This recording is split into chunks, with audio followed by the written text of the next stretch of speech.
लो जी, जिस फैसले का इंतज़ार था तफसीलात का, वो आ गया। सुप्रीम कोर्ट का फैसला कल रात गए जो है उसकी स्पीकर के ख़िलाफ़ जो रूलिंग आई है, जिसमें स्पीकर ने, मैं वहीं पे था 3 अप्रैल को जब सारी दुनिया शॉक्ड रह गई। इमरान खान साहब ने अपना जब स्कूप खेला और उसमें डिप्टी स्पीकर ने स्पीकर की रूलिंग पढ़ के सुनाई और उसमें कहा गया कि जी ये बेसिकली गद्दार है सारी अपोजिशन जो है। लॉ मिनिस्टर ने बताया, सारा केस पढ़ा, साइफर के मतलब बताया, उन्होंने कहा कि ये आलमी साजिश हुई है और इस गद्दारी को रोकने के लिए इस करारदाद के ऊपर 7 दिन वाली वोटिंग नहीं हो सकती क्योंकि दस्तूरी और आइनी शर्त थी और इसको जो है वो करारदाद को सिरे से रद्द किया जाता है। मामला फिर सुप्रीम कोर्ट चला गया। ऑब्वियसली सुप्रीम कोर्ट ने जो है वो 5 दिन की हेयरिंग करने के बाद, मैंने वो हेयरिंग भी सुनी, 5 दिन की हेयरिंग करने के बाद जो फैसला, मुख्तसर फैसला सुनाया। उसके अंदर जो इमरान खान साहब ने बाद में असेंबली तोड़ी थी वो भी वापस हो गई, असेंबली की रूलिंग भी गैर आइनी करार हो गई। जो फौरी इलेक्शन का इमरान खान साहब का मुतालबा था वो भी नहीं माना गया, इसके अंदर भी नहीं माना गया और उसकी वजह आज बता दी गई क्यों नहीं माना गया। और इसके अलावा ये भी बता दिया गया कि सुप्रीम कोर्ट ने ये भी बता दिया कि इमरान खान साहब ने जो कहा था आप जुडिशल कमीशन बनाएं या इन्वेस्टिगेशन करें, सुप्रीम कोर्ट ने कहा था हम सुप्रीम कोर्ट, हम इन्वेस्टिगेशन का इदारा नहीं है। तो मैं आपको ज़रा पढ़ के सुना देता हूँ कि इसमें सुप्रीम कोर्ट ने तफसीली फैसला जो दिया है।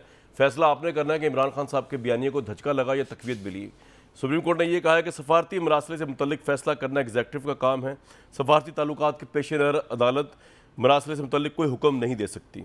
सुप्रीम कोर्ट से कौमी सलामती के खिलाफ साजिश से मुतल्लिक आज खुद नोटिस की इस्तः की गई, लेकिन सुप्रीम कोर्ट इस तरह के मामले पर नोटिस नहीं ले सकती जो इमरान साहब ने उनसे पूछा था। साइफर सुप्रीम कोर्ट या किसी अपोजिशन जमात के रुकन को नहीं दिखाया गया। बैरूनी साजिश में शामिल किसी शख्स का नाम भी हतमी तौर पर सामने नहीं लाया गया। सुप्रीम कोर्ट का मुतफ़िका फैसला सुना रहा हूँ आपको। अदालत को अदम एतमाद लाने के हवाले से बैरूनी मुदाखलत का भी कोई सबूत नहीं दिया गया। नेशनल सिक्योरिटी कौंसिल के एलामिया में बैरूनी मुदाखलत जांचने के लिए साइफर पर तहकीकात का नहीं कहा गया। सिक्योरिटी कौंसिल एलामिया में अपोजिशन जमातों के बैरूनी ताकतों के साथ मिलकर अदम एतमाद लाने का जिक्र भी मौजूद नहीं। अदम शवाहिद की बुनियाद पर ही PTI हुकूमत के साइफर की नेशनल सिक्योरिटी से मुंसलिक होने के मौक़िफ़ को नेशनल सिक्योरिटी कौंसिल वाले को तस्लीम नहीं किया जा सकता। नेशनल सिक्योरिटी कौंसिल ने भी नहीं किया। 7 मार्च को धमकी आमेज़ मरासला मौसूल होने के बाद भी उस वक्त की हुकूमत ने 31 मार्च तक मरासले की तहकीकात कराई, ना अपोजिशन के सामने हक़ाइक़ रखे। यानी 7 को जब लेटर आ गया था तब से लेकर 3 तारीख तक जो है कोई तहकीकात इमरान खान साहब की गवर्नमेंट ने नहीं कराई। सुप्रीम कोर्ट ये अपनी वो दे रही है रूलिंग।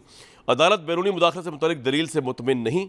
अदालत, ये बड़ी अहम लाइन है, अदालत बैरूनी मुदाखलत से मुतल्लिक दलील से, जो इमरान खान साहब की दलील ऑब्वियसली, मुतमिन नहीं। 2 अप्रैल को उस वक्त के वज़ीर कानून ने बैरूनी मुदाखलत से मुतल्लिक कमीशन कायम करने का कहा। इंक्वायरी कमीशन का क़याम इस बात का गुबास है कि साबिक़ हुकूमत को बैरूनी मुदाखलत का शक था। महज मैंने अपने पास से लगाया। डिप्टी स्पीकर ने कौमी सलामती को जवाज़ बनाकर तहरीक अदम एतमाद मुस्तरद कर दी। कौमी सलामती के लिए दी गई 3 अप्रैल की स्पीकर रूलिंग शवाहिद पर मबनी होनी चाहिए थी, इसका मतलब ऑब्वियसली नहीं थी। अदालत के सामने बैरूनी साजिश से मुतल्लिक सबूतों में सिर्फ डिप्टी स्पीकर का बयान है और ये ऑब्वियसली, ये तो हम भी कहते आ रहे हैं कि सिर्फ डिप्टी स्पीकर का बयान है और कोई शवाहिद दुनिया में किसी को नहीं दिखाया इमरान खान साहब ने और ना अदालत को दिखाए। डिप्टी स्पीकर की रूलिंग में नहीं बताया गया कि मरासले के मुताबिक वज़ीर-ए-आज़म को हटाने के लिए अपोजिशन में किस मेंबर ने बैरून मुल्क रब्ता किया। डिप्टी स्पीकर की तफसीली रूलिंग में नहीं बताया गया कि मुबीना मरासले की हुकूमत गिराने में कौन कौन शामिल है। तफसीली रूलिंग साबित हुआ कि बैरूनी साजिश के नामुकम्मल, नाकाफ़ी और गैर नतीजा हक़ाइक़ स्पीकर को पेश किए गए हैं।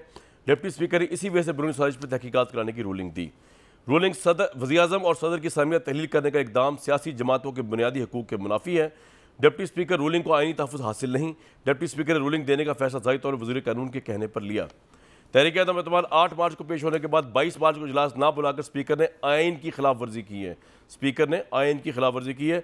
अदालत के ये भी कहा कि स्पीकर ने 3 अप्रैल के इजलास में तहरीक अदम एतमाद पर अपोजिशन को बहस का मौका न देकर भी आइन की खिलाफ वर्जी की है। साइफर कौमी असम्बली में पेश नहीं किया गया। इस साइफर से मुतल्लिक किसी मेंबर कौमी असम्बली को बोलने की इजाज़त तक नहीं दी गई। डिप्टी स्पीकर ने आर्टिकल 95 को नज़रअंदाज किया। डिप्टी स्पीकर ने आर्टिकल 5 के तहत रूलिंग दी जो उसके दायरे इख्तियार में नहीं था। तो जनाब ये सारा मामला है। उन्होंने ये भी कहा है कोर्ट ने कि इखलाकियात पर मबनी एतराज़ात पर फैसले देने का इख्तियार अदालत के पास नहीं है और आर्टिकल 69(1) वाज़ेह है कि पार्लिमानी कार्रवाई को अदालत तहफ़्फ़ुज़ हासिल है, लेकिन पार्लिमानी कार्रवाई में आइनी खिलाफ वर्जी हो तो इस पर कोई तहफ़्फ़ुज़ हासिल नहीं। ये बड़ी इंपॉर्टेंट बात है। रूलिंग आइन में स्पीकर को भेजे गए इख्तियारात से तजावुज़ था। अपोजिशन पर बैरूनी साजिश का हिस्सा होने का इल्ज़ाम लगाया मगर उसका मौक़िफ़ नहीं लिया गया। एक फरीक ने इस बात पर बहुत जोर दिया कि अगर तहरीक एतमाद कामयाब हुई तो हुकूमत मुबैना करप्ट लोगों के हाथों में जाएगी, यानी ऑब्वियसली इमरान खान साहब ने। लेकिन अदालत ने कहा कि अखलाकियात पर मबनी एतराज़ात पर फैसला देने का इख्तियार अदालत के पास नहीं, वो कानून के मुताबिक देती है। सदर वज़ीर-ए-आज़म और डिप्टी स्पीकर के गैर कानूनी इक़दाम के बायस कौमी असम्बली की तहलील को जायज़ करार देना आइन की नाफरमानी है। बहुत बड़ी चार्जशीट है डार साहब, बहुत बड़ी चार्जशीट है। आपने ये क्या किया? मैं पहले तारुफ करा दूँ, हमारे भाई उस्मान डार साहब आए हुए, और मैं आपको बात बताऊँ, इनकी पार्टी के नज़रिए से जो है मैं तो बहुत अरसे उसको सपोर्ट करता रहा, ये पावर में नहीं थे, उसके बाद भी जो बातें सही हैं इनकी, मेरिट होना चाहिए, करप्शन नहीं है, इमरान खान साहब करप्ट नहीं है, इस पर मैं बिल्कुल इनके साथ हूँ। लेकिन ये वाहिद जगह थी जहाँ मेरी और इनकी राहें 3 महीने से जुदा हुई हुई, लेकिन इस ग्राउंड के ऊपर कि आपने कोई एविडेंस नहीं दिया। ये मैं इमरान खान साहब से भी कहता हूँ, और जब लास्ट उनसे मुलाकात हुई थी, जब वो प्राइम मिनिस्टर थे अभी, और 3 दिन बाद फिर ये सारा मामला हो गया, तब भी मैंने उनको यही कहा था कि सर इसका एविडेंस दें, हम आपके साथ खड़े होंगे। किसी इदारे ने की है गद्दारी, किसी पॉलिटिकल पार्टी ने की है गद्दारी, कोई बिक गया, तो हमें भी अपनी पाकिस्तान से उतनी मोहब्बत है जितनी आपको है, उससे कम नहीं है। ठीक है, आप हमसे बड़े, लेकिन उससे कम नहीं है, उसको शक न करें। लेकिन वो नहीं दिया, और सुप्रीम कोर्ट ने ये कहा कि एविडेंस नहीं दिया इन सो मैनी वर्ड्स। डार साहब बहुत शुक्रिया, आप आए। मोहम्मद ज़ुबैर साहब, मोहम्मद इज़हारुल हक साहब, क्विकली अगर मैं इज़हारुल हक साहब से राय ले लूँ, एक जर्नलिस्ट की, उसके बाद इज़हारुल हक साहब, ये आज का फैसला आपके ख्याल में, हम ये नहीं कहते किसकी हार किसकी जीत है, हम हर पॉलिटिकल पार्टी का अपना वो है, नून लीग का तो सूट कर रहा होगा तो वो तो बगले बजाएगी, इस वक्त हमारा तो ये काम नहीं है। आपके नज़दीक ये फैसला क्या है? इमरान खान के लिए फैसला क्या है, कानून के लिए फैसला क्या है, हमारे लिए फैसला क्या है? ये शुक्रिया कामरान शाहिद साहब। मेरे लिए तो ये फ़ैसला बिल्कुल कॉमन सेंस के मुताबिक है, और मैं ये एक्सपेक्ट कर रहा था कि अदालत यही फ़ैसला देगी। अब आम आदमी जो है, मुझे उसका नहीं पता, लेकिन जो लोग कानून से वाकिफ़ हैं, आइन से वाकिफ़ हैं, अब हमारा प्रॉब्लम ये भी है कि जिस मुल्क में 30-40% खानगी हो तो उसमें आइन का किसको पता है। लेकिन कामरान शाहिद साहब, इससे भी बड़ा मसला ये है कि इमरान खान साहब, आपकी तरह मैं भी इमरान खान साहब के हक़ में रहा, 4-5 साल फ़ाइट की, टीवी पे फ़ाइट की, कॉलम लिखे, बिल्कुल बिल्कुल, और नून लीग वालों से भी ताने सुने, और काफ़ी लेदे भी हुई नून लीग से तो बड़े ताने सुने जी। अब मैं ये सोच रहा हूँ कि क्या इमरान खान साहब इस फैसले को तस्लीम करेंगे। मुसीबत यह है कि इमरान खान साहब किसी इदारे को तस्लीम नहीं करते, वो इलेक्शन कमीशन को तस्लीम नहीं करते, वो अदलिया को तस्लीम नहीं करते, वो पार्लियामेंट को तस्लीम नहीं करते, वो बाकी जो इदारे हैं उनको तस्लीम नहीं करते।